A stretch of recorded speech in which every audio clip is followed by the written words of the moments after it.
마켓 무버입니다. 국내 애니메이션 사랑의 핫쇼핑이 흥행에 되어 성공하면서 제작사인 SAMG 엔터, 삼지 엔터의 주가가 고공행진하고 있습니다. 이 영화 사랑의 핫쇼핑이 어린이들뿐만 아니라 어른들도 감동하게 하는, 울컥하게 하는 그러한 영화라는 그런 평이 자자합니다. 아이들이 워낙에 좋아하는 티니핑 캐릭터가 대거 등장하는 영화인데요. 이 영화 100만 관객을 목전에 두고 있습니다. 손익분기점이 이제 관객 수 기준으로 70만 명 수준인데 이를 이미 뛰어넘었습니다. 추석의 대목 효과로 100만 관객 돌파는 가능할 것이다라는 그러한 전망이 나오고 있습니다. 국내 애니메이션 중에서 지난 2013년에 뽀로로 극장판이 93만 명을 동원한 바 있는데 이 기록도 경신을 했습니다. 이러한 사랑의 핫쇼핑 중국 중추절에 또 개봉을 앞두고 있어서 기대감 더 받아가고 있는 상황입니다. 한국 관객 수의 2배 이상을 확보할 것이다라는 전망이 나오고 있는 상황이고요. 우리나라의 추석에 해당하는 중추절에 개봉을 하기 때문에 많은 관객 동원할 수 있을 것이다라는 그런 기대감 받고 있습니다. 이에 따라서 해외 매출 기여도가 높아지면서 연내 실적 턴어라운드가 기대된다라는 이야기입니다. 증권가에서 이렇게 밝은 전망이 나오고 있는데요. 다음 장에서 하반기 모멘텀 더 확인해 보시죠. SAMG 엔터, 삼지 엔터가 하반기 신규 또 IP 런칭을 추가로 합니다. 위시캣 시즌 1 그리고 캐치 티니핑 시즌 5, 미니트콩대 투철불까지 기다리고 있는 상황이고요. 하반기 실적에 대해서 2분기까지는 실적이 조금 부진했지만 3분기에 보릿고개를 넘어서 4분기가 기대된다라는 평이 나오고 있습니다. 일단 3분기의 경우에 패션과 게임 사업 부문의 재고 처리 이슈로 인해서 적자 폭이 확대될 가능성이 존재하고 있지만 4분기에 홀리데이 시즌을 포함해서 계절적인 최성수기 효과를 만나면서 본격적인 수익성 개선이 예상된다라는 평가입니다.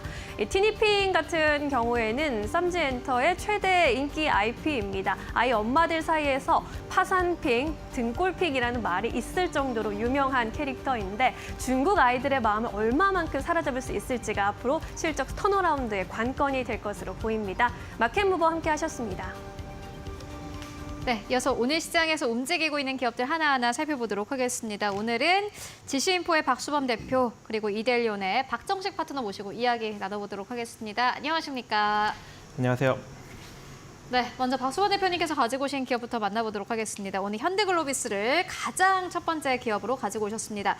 오늘 시장에서 2.3% 상승세, 11만 5,500원대에서 거래가 되고 있습니다. 아무래도 오늘 아침에 현대차랑 제너럴모터스의 동맹 소식이 나왔기 때문에 관련주들이 전반적으로 좀 탄력을 받고 있는 상황입니다. 박수범 대표님께서는 이 파트너십 그리고 현대글로비스 어떻게 보고 계십니까? 일단 시너지 효과는 상당히 좀 있을 것으로 좀 시장에서는 기대하고 있습니다. 그러다 보니까 외국인들은 어제 매수전을 했죠. 현대차도 마찬가지고 기아도 마찬가지고 매수전을 하면서 강한 흐름들을 좀 보여줬습니다. 또 아침부터 그런 부분들이 말씀하신 대로 호재가 되다 보니까 아침부터 좀 강한 매수세가 좀 들어오긴 했는데 장중에는 상승했다가 다시 조정받는 흐름들이 좀 보여주기도 했었습니다. 아무튼 그런 부분들에 있어서 지금 현대모비스도 마찬가지고 현대오토웨버도 마찬가지고 현대차, 기아 전체적으로 분위기는 상당히 좀 긍정적으로 좀 흘러가는 흐름들이고요. 그런 부분들에 있어서 어떻게 보면 제가 봤을 때는 저도 마찬가지로 시장에서 판단하는 거는 좀 비슷하게 보고 있지만 GM 쪽에서 어떤 신기술을 가지고 있는 건 아니죠. 그들을 통해서 우리가 할 수 있는 거는 그들이 가지고 있는 강력한 영업망 그리고 제조할 수 있는 공장을 상당히 많이 가지고 있다는 거. 그런 부분들에 있어서 어느 정도 효과를 발휘할 수 있다는 부분이죠.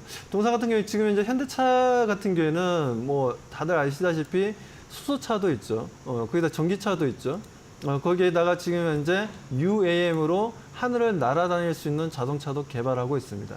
그렇기 때문에 여러 가지 지금 새로운 미래 지향적인 사업들을 꾸준히 잘 만들어 나가고 있기 때문에 그리고 아이오닉 6 같은 경우에는 3년 연속 미국 시장에서 1위를 할 정도 전기차 중에서는 지금 독보적인 1위를 계속해서 하고 있다는 부분들 이런 부분들을 봤을 때 현대차 그룹 입장에서는 어떻게 보면 GM 같은 경우에는 현대차의 러브콜을 보낼 필요가 있었던 거죠.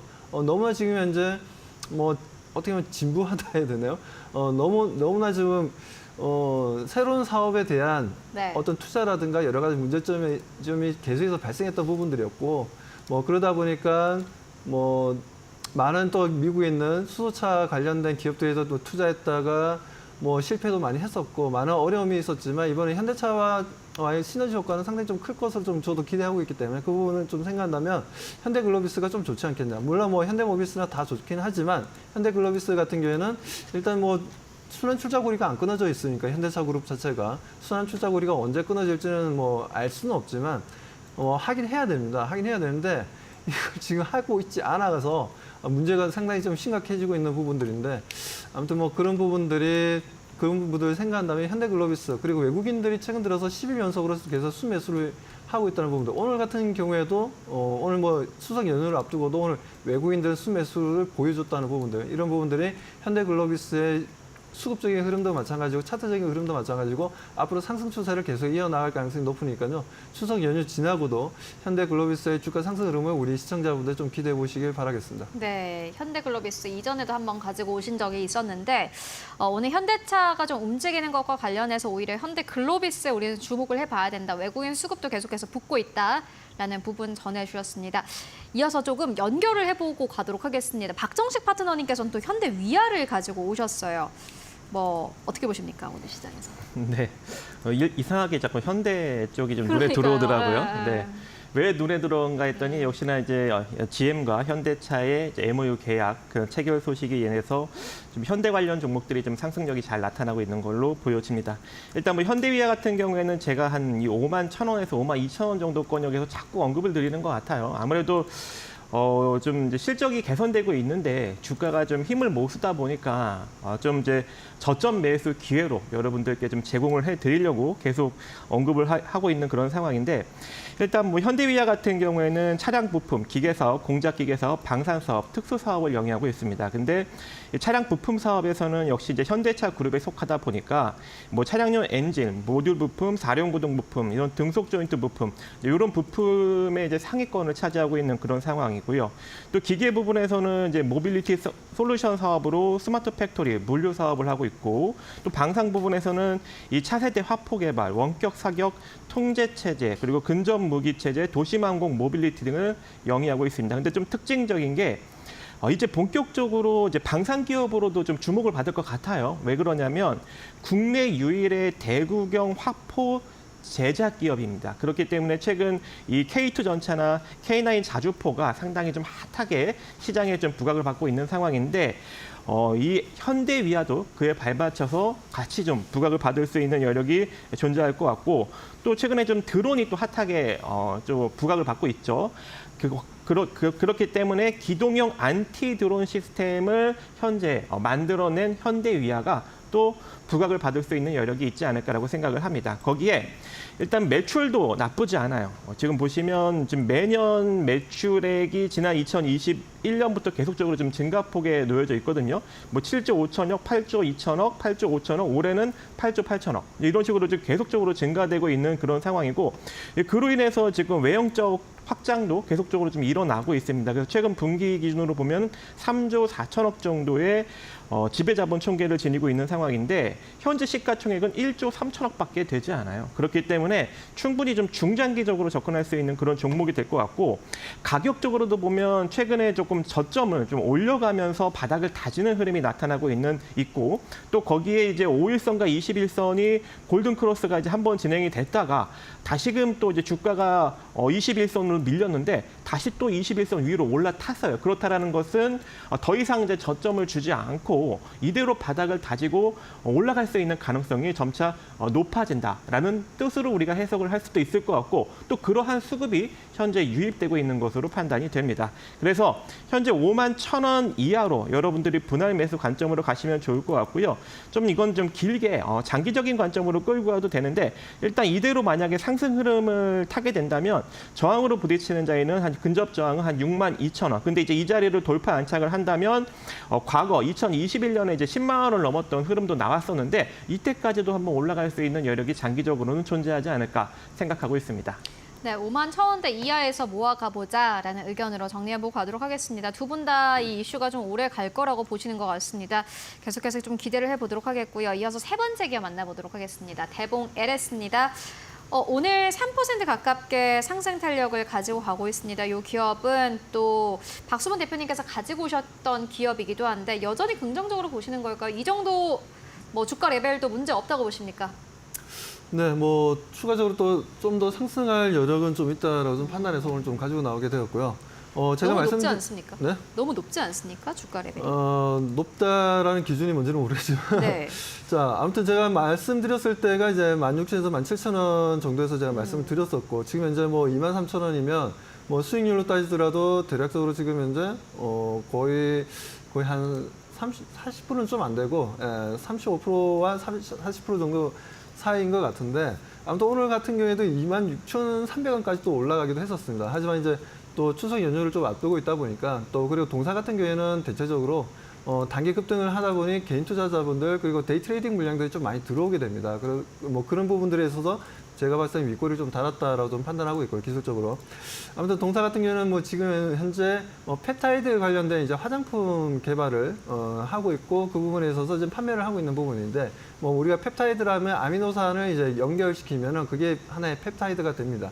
이 펩타이드 같은 경우에는 뭐 주름 개선이라든가 아니면은 피부 노화를 방지하는 또 쓰여진다라는 거죠. 그런 부분들에 있어서 앞으로 펩타이드 화장품에 대한 수요는 증가하지 않겠냐라고 좀 바라보고 있고 우리가 지금 현재 이제 시장에서 좀 보게 되면 뭐라고 해야 되나요?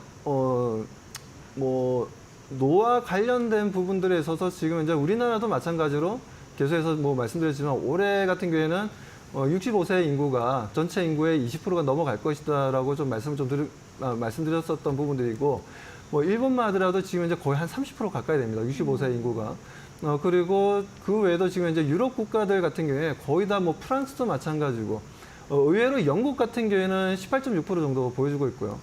프랑스도 마찬가지고 오히려 뭐 우리가 소위 얘기해서 좀 잘 산다, 좀 괜찮은 국가다. 뭐 이탈리아를 비롯해서 여러 국가들, 뭐 독일도 마찬가지고 보게 되면 다들 보면 21%가 넘어갑니다. 그 정도로 이미 고령화에 접어들었던 부분들이 있고 그런 부분들에 있어서 화장품 특히나 이제 주름 개선이라든가 피부에 좋은 그런 화장품에 대한 수요는 계속 늘어날 것을 보고 있고 그런 부분들 때문에 최근 들어서 우리나라 이제 미용 의료기기에 대한 수요도 상당히 좀 늘어나고 있죠. 유러피안 매출도 좀 늘어나고 있는 부분들이기 때문에 뭐 그런 부분들을 봤을 때는 아직까지는 대봉 LS의 상승 탄력, 앞으로 실적으로서 어느 정도 숫자로서 증명을 해줄 가능성이 좀 높기 때문에 뭐 단기적인 상승 때문에 뭐 대응하기가 좀 어렵다라고 판단할 게 아니라 이제는 성장성에 대한 기대감으로 좀 대응해 볼 필요가 있다라고 말씀드리고 싶습니다.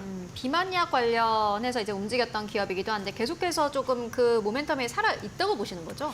그렇죠. 뭐 비만 쪽도 지금 현재 뭐 상당히 좀 긍정적으로 좀 바라보고 있고요. 뭐 물론 뭐 동사와 경쟁을 좀 보여주는 회사들도 있습니다. 국내에는 뭐 NFC라는 회사도 있고 정근당 바이오도 있고 여러 이제 경쟁 업체들이 있는데 뭐 그렇긴 하지만 동사의 앞으로의 뭐 지금 현재 나오는 매출이라든가 전체적인 EPS라든가 재무 상태라든가 여러 가지를 봤을 때는 충분히 성장성을 보여줄 가능성이 높다라고 바라보고 있고 그리고 어차피 지금 현재 미국 대선을 앞두고 있기 때문에 제약바이오 쪽이 그나마 지금 현재 여러 섹터 중에서도 그래서 상승 추세를 잘 잡아주고 있다는 부분들 삼성바이오로직스도 마찬가지고 뭐 SK바이오팜이라든가 SK바이오사이언스라든가 뭐 CMO 쪽도 마찬가지 CDMO 쪽도 마찬가지고 뭐 새로 이제 신약 개발하는 업체들의 움직임들이 뭐 과거와는 다르게 좀 잘 움직여주고 있죠. 한미약품도 마찬가지고 네. 그런 관점에서 바라봤을 때는 뭐 추가적인 상승 흐름 대봉 LS의 추가적인 상승 흐름도 우리가 기대해 보자는 말씀드립니다. 알겠습니다. 대봉 LS 지금보다 추가적인 상승 여력이 있다라는 의견 듣고 왔습니다.